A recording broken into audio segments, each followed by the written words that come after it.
I think it's the shift for all kids into kind of the 21st century learning skills, really going into the kids' world. You know, we kids have their devices every single time, so how can we engage them in their world and engage them through devices that can add an extra dimension to our classroom? So really a blended learning model ultimately is what brought Bring Your Own Device to Franklin Township.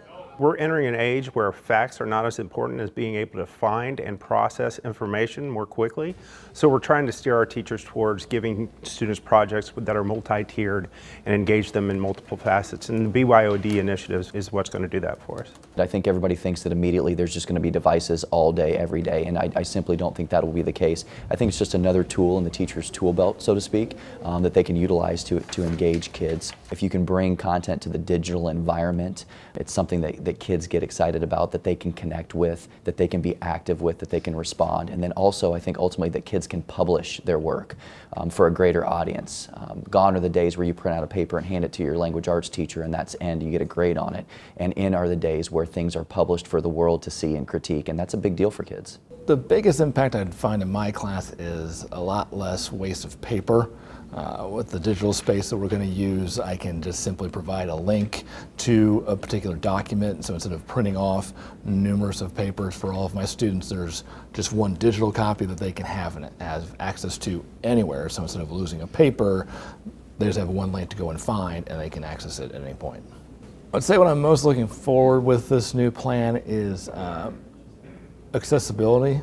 If I'm doing some sort of activity and students can't finish it in class, they can easily still work on their assignments or their projects from home and not have to be worried about the confines of just in my classroom. It could be spread out over time. What you tend to see is much more ownership in the higher grade levels, where students get to start to move at their own pace rather than waiting for assignments to be assigned. The assignments are all there, they work through them, they can show mastery on them, and then the teacher kind of sets the conditions for when you're done for the week. Canvas is a learning management system that really, the way that I would describe it is it brings the kid, the teacher, and even the parent into the classroom environment digitally. So from a parent's perspective, they'll be able to keep track of what's going on in the kid's classroom, what they're completing, what assignments are still due. It's very transparent what teachers are doing on a day-to-day basis. There's no, I'm going to close my door and hide away and nobody knows what's happening, because it's all out there on Canvas and it's communicated out to parents, and the kids can kind of work at their own pace. We're talking about personalized learning. That's where we wanted to go. That's where every teacher's ambitious to go, and this is the beginning of it for us starting next year.